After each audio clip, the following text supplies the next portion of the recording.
ওম নমঃ শিবায়। জয় শিব শম্ভু।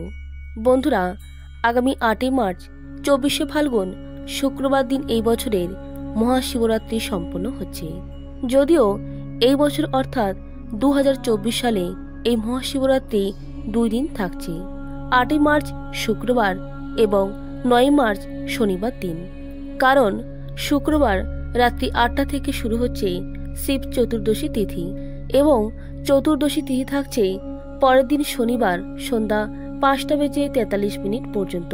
সেই কারণে এবছরের শিবরাত্রি তিথি মূলত 2 দিনই থাকছে। ফলে স্বভাবতই যে প্রশ্নটি উঠে আসে যে তাহলে আমরা শিবরাত্রি ব্রত কবে পালন করব, কোন দিন আমরা উপোস করব ও কবে শিবরাত্রি পূজা সম্পন্ন করব। বন্ধুরা, আজ এই ভিডিওর মাধ্যমে এইসব বিষয়গুলি ব্যক্ত করব এবং আপনি যদি শিবরাত্রি ব্রত পালন করেন তাহলে আপনি কোন কোন খাবারগুলি খাবেন এবং যারা কোনো কারণবশত নির্জলা উপবাস দিতে পারবেন না তারা শিব চতুর্দশীর দিন কোন খাবারগুলি গ্রহণ করতে পারবেন এবং সর্বোপরি নির্জলা উপবাস রাখার পর কিভাবে উপোস ভঙ্গ করতে পারবেন, এই সমস্ত কিছু বিষয় বিস্তারিত ব্যক্ত করব আজকের ভিডিওতে। বন্ধুরা, সবার প্রথমে আপনাদের জানাই যে এই বছর 2024 সালে শিবরাত্রি স্মার্তমতে শুক্রবার দিন ব্রত পূজা সম্পন্ন করা যাবে এবং অন্যদিকে গোস্বামী মতে শনিবার দিন শিবরাত্রি ব্রত ও পূজা সম্পন্ন করতে পারবেন। তবে মূলত আমরা বেশিরভাগ মানুষই স্মার্তমতে সমস্ত ব্রত ও উপাচারগুলি পালন করে থাকি।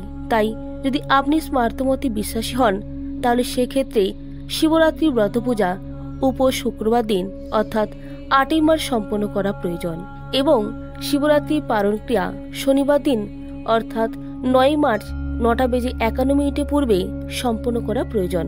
অর্থাৎ শিবরাত্রির পরের দিন পালনের পূজা হয় সেটি সকাল 9:51 পূর্বেই করা প্রয়োজন এবং শনিবার দিন পালন ক্রিয়া করার পরেই আপনি নির্জলা উপবাস ভঙ্গ করতে পারেন। বন্ধুরা, শিবরাত্রি পূজা মূলত সন্ধ্যার পরেই সম্পন্ন করতে হয়। যেহেতু শুক্রবার দিন রাতের বেলা শিব চতুর্দশী লাগছে, তাই সমগ্র রাত জুড়েই আপনি শিবরাত্রি পূজা সম্পন্ন করতে পারবেন। শিবরাত্রি পূজা মূলত 4 প্রহরেই সম্পন্ন হয়ে থাকে আর প্রত্যেকটি প্রহরে আলাদা আলাদা দ্রব্য দিয়ে বাবার পূজা সম্পন্ন করতে হয়। বন্ধুরা, যদি শিবরাত্রি ব্রত সম্পন্ন করতে চান তাহলে ত্রয়োদশীর দিন সংযম পালন করতে হয়। ত্রয়োদশীর দিন আমরা সর্বশ্রেষ্ঠ আহারটি অর্থাৎ রাত্রিকালীন আহারটি নিরামিষ হওয়া বাঞ্ছনীয়। এই আহারটি তেল মশলাবিহীন সাত্ত্বিক আহার হওয়া প্রয়োজন।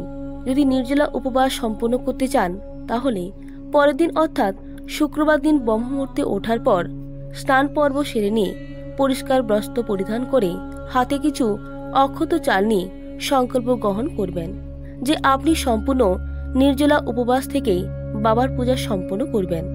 যদি সম্পূর্ণ নির্জলা উপবাস না রাখতে পারেন, তার শারীরিক কারণে বা অন্য কোনো কারণে এই বিষয়টি না করতে পারেন, সেক্ষেত্রেও সকালবেলা স্নান পর্ব সেরে নেওয়ার পর বাবার কাছে সংকল্প গ্রহণ করা প্রয়োজন। আজকের দিনে কোনো প্রকার পঞ্চ রবিশস্য জাতীয় জিনিস গ্রহণ করবেন না, অর্থাৎ ধান, গম, যব বা ভুট্টা, ডাল থেকে তৈরি কোনো খাবার ও সর্ষের তেল খাওয়া নিষিদ্ধ। তাই যদি আপনি শিবরাত্রি ব্রত পালন করে থাকেন তাহলে এগুলি গ্রহণ করতে নেই। তবে আপনি ফলাহার করতে পারেন। ডাবের জল খেয়েও আপনি এই ব্রত রাখতে পারেন। সাদা তেল অর্থাৎ সূর্যমুখী তেল, ঘি দিয়ে সবজি রান্না করে আপনি খেতে পারেন। এইভাবে আপনি ব্রত সম্পন্ন করতে পারেন। এছাড়াও দুধ ও দুগ্ধ জাতীয় যে কোনো সামগ্রী অর্থাৎ মিষ্টি, সন্দেশ ইত্যাদি খাবার খেয়েও আপনি এই ব্রত সম্পন্ন করতে পারেন। অনেকের মনে প্রশ্ন আসতে পারে যে চা কফি খেয়ে কি এই ব্রত সম্পন্ন করা যায়?